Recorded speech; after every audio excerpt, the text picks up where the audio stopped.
அம்மா அம்மா, எனக்காக வெகு நேரமாக காத்துக் கொண்டிருக்கிறீர்களா? ஆமாம் கண்ணி, நீ வீட்டை விட்டு போனால்தான் சகலத்தையும் மறந்து விடுவாய். இல்லை அம்மா, நான் மண்ணை மறந்தாலும் விண்ணை மறந்தாலும் என்னையே நான் மறந்தாலும் உங்களை மட்டும் மறப்பதில்லை. என் நாடி துடிப்பான தமிழ், தெய்வம், தர்மம், தன்மானம் இந்த நான்கிற்கு முதலெடுத்து தாவாக வருவதால் என் தாயை மட்டும் என்னால் மறக்க முடிவதே இல்லை. மகனே, கலை சொட்டு முன் முகத்தை பார்த்தால்தான் என் கவலை எல்லாம் தீருகிறது. அன்பு சொட்டு உங்கள் பேச்சை கேட்டால்தான் என் களைப்பெல்லாம் நீங்குகிறது. போதுமடா விளையாட்டு. வா வந்து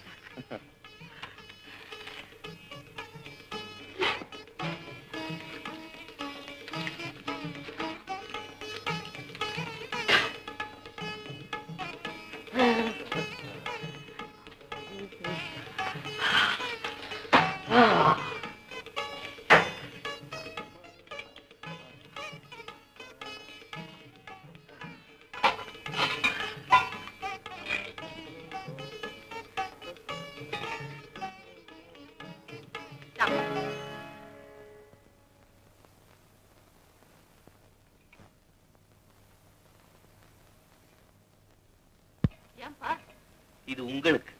எனக்கு இருக்குது, நீ சாப்பிடு. இருக்கிறதா?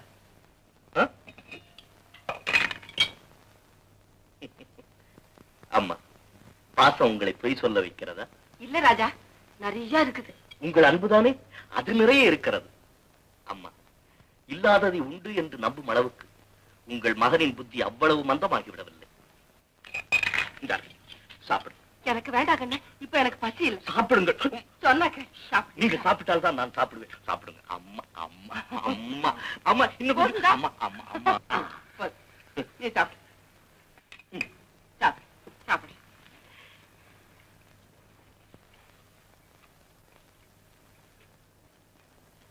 அம்மா, மனிதனாக பிறந்தால் ஒரு குறிக்கோளோடு வாழ வேண்டும் இல்லையா? ஆமா. அந்த குறிக்கோள் நாடும் ஏடும் போற்றும்படியாக இருக்க வேண்டும் இல்லையா? ஆமா. மற்றவர் போற்ற வாழ விரும்புகிறவன் சோம்பேறியாக சும்மா இருக்கக்கூடாது இல்லையா? ஆமா. அதற்கு அதற்கு அதற்கு நாட்டின் நலனை பாதுகாக்கும் படையிலே சேர்ந்து பணியாற்ற விரும்புகிறான் உங்கள் மகன்.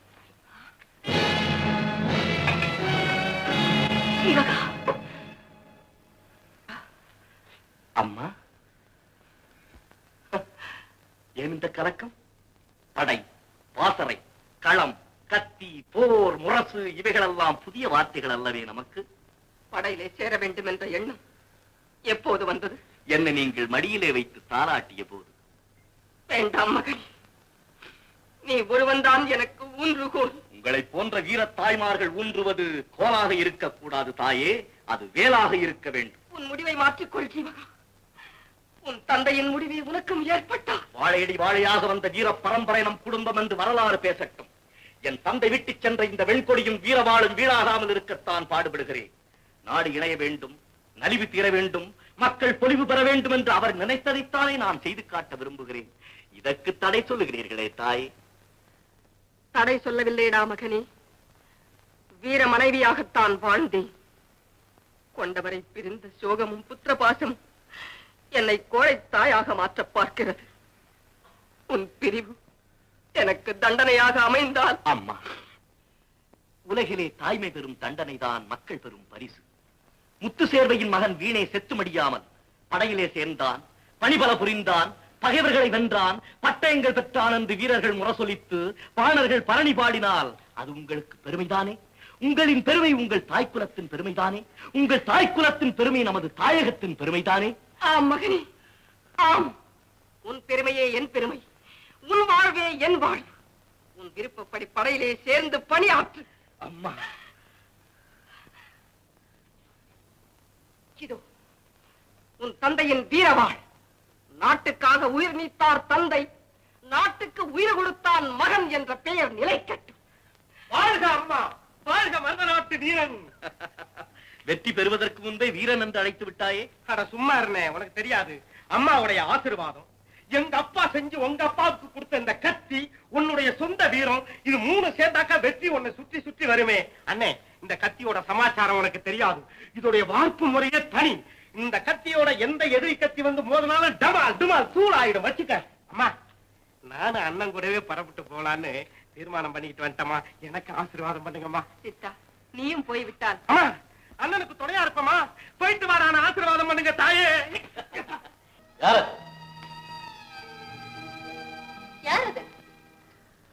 ஓ, உங்களுக்கு தெரிந்தவன் தான் இளவரசி. மலரால் அடித்தவரா? அடிக்கவில்லையே, போட்டேன். இளவரசி, கைப்பட்டால் மலர் கசங்கும் என்று எனக்கு தெரியும். ஆனால் மலர்பட்டால் உங்கள் மேரி கசங்கும் என்று எனக்கு தெரியாது. போதும், காவலை மீறி இங்க வந்துவிட்டு. காவலனாகத்தான் வந்திருக்கிறேன். ஏன் இங்கேயும் போராட வேண்டுமா? போராடுபவர்களுக்கு பயிற்சியாளனாகவும் நியமிக்கப்பட்டிருக்கிறேன். யாரா? உங்கள் தந்தையா? என்ன சொன்னார் என் தந்தை? என்னை பற்றி வானளாவ புகழ்ந்ததாக சொன்னார். புகழுக்குரியவர்கள் மற்றவர்களை புகழத்தான் செய்வார்கள். போகட்டும், இங்கு உங்கள் காவல் தேவையில்லை. உண்மைதான், மனக்காவல் உள்ளவர்களுக்கு மதில் காவல் தேவையில்லைதான். நீங்கள் போய் என்று சொன்னால் நான் போய்விடுகிறேன். பண்பிலே வளர்ந்தவர்களுக்கு வாய் என்று சொல்ல தெரியுமே தவிர போய் என்று சொல்ல தெரியாது. குறும்பு கொஞ்சம் அதிகம்தான். ஏழ்மையிலே மிஞ்சியது அது ஒன்றுதான். பேச்சு அழகாகத்தான் இருக்கிறது. அழியாத கன்னிப்பருவம் அழகு மிளிரத்தான் செய்யும். எனக்கா? தமிழுக்கு.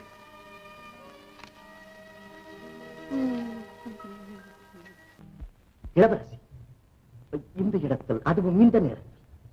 ஆம், இந்த பாட்டு இனிமையான சூழ்நிலை, தனிமையான மனோநிலை.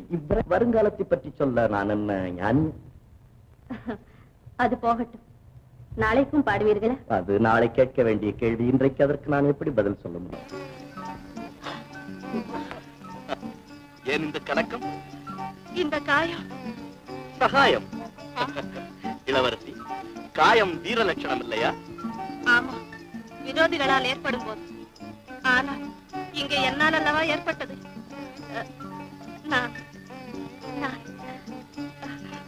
நீங்கள் நான் என்ன என்ன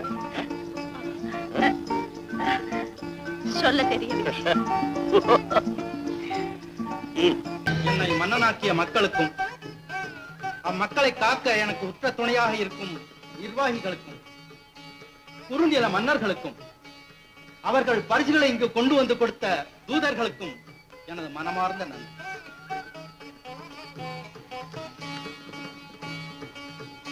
இனி அடுத்த நிகழ்ச்சி. சபையோர்களே, மேன்மதங்கிய நமது மதிப்பிற்குரிய இளவரசியாரின் பிறந்த தின பரிசாக மக்கள் சார்பாகவும் இம்மன்றத்தின் சார்பாகவும் மன்னர் சார்பாகவும் அன்னவர் கேட்பதை வழங்கப்படும். தேவி, சென்ற ஆண்டு மானியம் கேட்டீர்கள் மருத்துவ விடுதிக்கு. அதற்கு முன்னாண்டு லட்சவராக பொன் கேட்டீர்கள் பாலர் பள்ளி பராமரிப்புக்கு. அவையெல்லாம் மற்றவர் நலனுக்கு. இவ்வாண்டாவது தங்களது நலனுக்கு ஏதேனும் கேட்க வேண்டும் என்பதே எங்களது விருப்பம். ரத்னா, அம்மா, இப்போது எனக்கு ஒண்ணும் வேண்டாம்ப்பா. ரத்னா, உன் வாழ்க்கைக்கு வேண்டியதை எனக்காக நான் வாழ விரும்பும் போது கேட்கிறேன். மற்றதை கவனிங்கள் அப்பா. நல்லதம்மா, பரிசு பொருள்களை எடுத்துச் செல்லுங்கள். ரத்னா, ஏன் இந்த கண்ணீர்? இன்னும் சபைக்கே வரவில்லையே. வராத காரணம் மன்னர் பேரில் உள்ள அலட்சியம்தான். நம்ப முடியவில்லை. நடக்காத வரையில் நடந்து விட்டாலோ அதை நம்பித்தான் ஆக வேண்டும். யார் இவன்? போல் தெரிகிறது. பிடிச்சு அடிச்சு பார்த்தா இந்த ஓலையை வச்சிடலாம். எது கேட்டாலும் சொல்ல மறுக்கிறான். கொடைப்படி.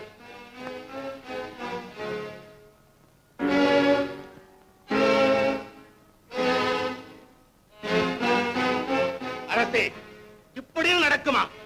என் மனம் கொதிக்கிறது அரசே, கொதிக்கிறது. ஓலையில் இருப்பது என்ன? நாம் எல்லாம் உயிரோடு இருக்க கூடாது என்று இருக்கிறது. அத்தா, படியில் என்னால் பேசவே முடியவில்லை. பேசுவேன். சர்தாரே மில்லத் சுல்தான் பகாவுதீன் அவர்களின் மேலான சமூகத்திற்கு ஜீவகன் அடிபணிந்து எழுதிக் கொள்வது.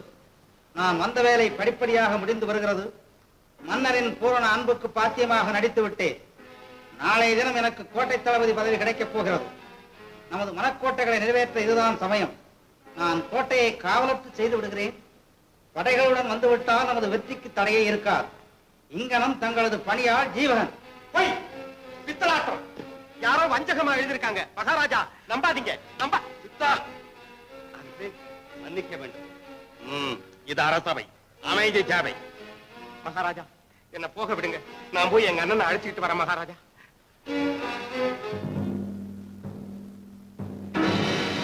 வணக்கம் அரசே.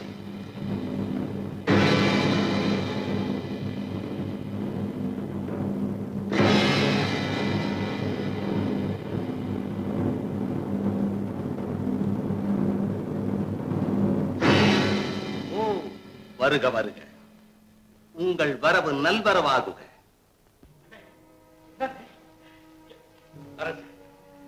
மோசம், வழிப்பறி நடந்து விட்டது. வழியிலேயே தாக்கப்பட்டேன். வருந்த வேண்டிய செய்தி. திருந்தி விட்டார்கள் எல்லோரும் என்று நினைத்தது தவறு. உண்மை. கொள்ளைக்காரர்கள் இன்னும் இருக்கிறார்கள். மறுக்கவில்லை. வெளியே இல்லை, நமக்குள்ளேயே இருக்கிறார்கள் என்று நினைக்கிறேன். நினைப்பது சரி. யார் அவர்கள்? தெரியாத அரசே.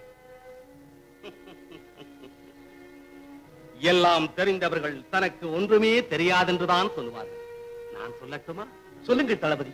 அவனுடைய வாழ்வையே முடித்து விடுகிறேன். முடிக்கலாம். ஆனால் மருதநாட்டு மன்றத்தில் தற்கொலைக்கு என்று ஒரு தனி இடம் இல்லையே என்று வருந்தது. நீங்கள் என்ன சொல்கிறீர்கள்? நான் சொல்வதற்கு ஒன்றுமில்லை. ஒரு பாதி இந்த ஓலை சொல்லும், மறு பாதி இந்த ஆளை கேளும். இந்த ஆள் யார்? இவர் என்னங்க இது? என்னை பார்த்தா யாருன்னு கேட்கிறீங்க? எங்க சுல்தானுக்கு நீங்க தானே தூது அனுப்பினீங்க. என்னடா கதை கட்டுகிறாய்? நான் உன்னை பார்த்ததே கிடையாது. எஜமா, இப்படி எல்லாம் சொல்லி நீங்க தப்பிக்க பார்க்காதீங்க. நான் பிள்ளை குட்டிக்காரன், என்னை காப்பாத்து. என்னடா சதி நடத்துகிறீர்கள்? என்னை கொண்டு நான் சொல்கிறேன். ஒரு உயிரை கொல்லும் உரிமை உனக்கு கிடையாது. மன்னிக்க வேண்டும் அரசே. இவர் யார் என்று எனக்கு தெரியாது. பொய் சொல்லுகிறான். மனிதனின் நாக்கு பொய் சொல்லலாம், ஆனால் எடுத்து பொய் சொல்லாது. பாருதை.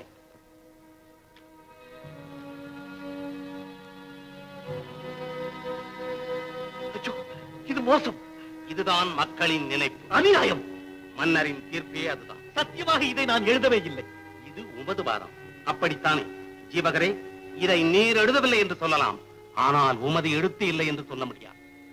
சத்தா,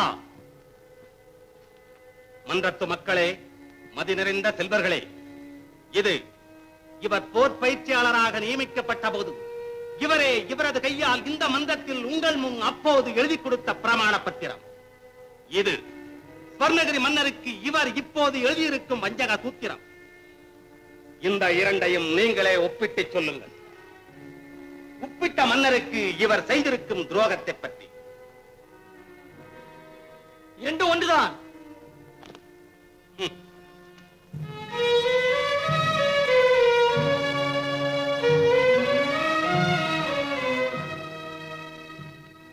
இதற்கு நீ என்ன சொல்கிறாய்? பிரபு, நான் அழிவதை பற்றி கவலைப்படவில்லை. ஆனால் என்னோடு சேர்ந்து உங்கள் நீதியும் அழிந்து விடுமே என்பதற்காகத்தான் வருந்துகிறேன். நான் குற்றவாளி என்று உங்கள் மனதில் பட்டு எனக்கு மரண தண்டனை கொடுத்தாலும் சரி, அது எனக்கு ஒரு சிறிய தண்டனை ஆகும். ஆனால் நான் நிரபராதி என்று நீங்கள் நினைத்து மற்றவருடைய சொல்லுக்கு செவி சாய்த்து எனக்கு சிறிய தண்டனை கொடுத்தாலும் அது எனக்கு பெரிய தண்டனை ஆகும். பிரபு, நான் நினைப்பது இருக்கட்டும். உன்னை நிரபராதி என்று கூற இந்த மன்றத்தில் யார் இருக்கிறார்கள்? இருக்கிறார்கள். நீதி கற்றவர்களும் இருக்கிறார்கள். குற்றம் சுற்றம் என்று சொன்னவர்களும் இருக்கிறார்கள். ஆனால் சுற்றி இருக்கும் சூழ்நிலை அவர்களை புற்றுப்பாம்பு போல் அடக்கி வைத்திருக்கிறது. சுட்டி காட்ட முடியுமா? இனி முடியாத அரசு. தொடுந்தூரம் இருந்தவர்கள் நெடுந்தூரம் சென்று விட்டார்கள். சாவாலும் நம்மை பிரிக்க முடியாது என்று சொன்னவர்கள் வஞ்சகர்களின் நாவால் பிரிக்கப்பட்டு என் கண்களை விட்டே பறிக்கப்பட்டு விட்டார்கள். இனி முடியாது. பாவம், தன் சுடி தெரிந்ததை உணர்ந்ததுமே பைத்தியம் போல் வளர்கிறார். பராரிய போல் வேடமிட்டு புலம்புகிறார். வேண்டுமென்றே இந்த அலங்கோலம் செய்து கொண்டதால் தான் அரசபைக்கு நேரத்தோடு வர முடியவில்லை. சபையோர்களே, மருதநாட்டு மணிமுடியையும் மன்னர் பதவியையும் இவர் சொர்ணகிரி சுல்தானிடமிருந்து தானமாக தனது வஞ்சக சேவைக்கு பரிசாக எதிர்பார்த்ததால் தான் கோட்டை தளபதியின் பதவி கிடைக்கப் போவது தெரிந்தும் அதை பெற வரவில்லை. தளபதி, எலும்பில்லாத நாக்கன்று எதையும் பேச வேண்டாம். என் தாயை பார்த்து திரும்புகையில் நான் தாக்கப்பட்டேன். மன்னருக்காக கொண்டு வந்த ஒரு ஓலையையும் பறிகொடுத்தேன். அது யாருடைய ஓலை? அது ஜீவகா, உண்மையை சொல்லாதே. இதனால் அலாவுதீனுக்கு தீமை ஏற்பட்டால், வீரகேசி அவரை மகாவதியினிடம் பிடித்துக் கொடுத்து விட்டால் என்ன செய்வது? யாருடைய ஓலை? யாருடைய ஓலை? குற்றத்தை ஒப்புக்கொள்கிறாயா? மன்றத்தின் அபிப்பிராயம்? கொலைபாதகன் காட்டிக் கொடுக்கும் கயவன் இல்லவே இல்ல. மகாராஜா, எங்க அண்ணன் ரொம்ப நல்லவர் மகாராஜா. ஜீவன் குற்றவாளி, தேச துரோகி. என்ன நினைப்பதை மக்கள் சொல்லிவிட்டார்கள். ஜீவகா, முடிவாக சொல்ல ஏதாவது இருக்கிறதா? குற்றங்களில் பெரும் குற்றம், மன்னிக்க முடியாத குற்றம், தேச துரோகம். இதற்குரிய ஒரே தண்டனை மரணம். நாளை உதயத்தில் ஜீவகனும் அவனுக்கு உடந்தையாக இருந்தவனும் தூக்கிலிடப்பட வேண்டும்.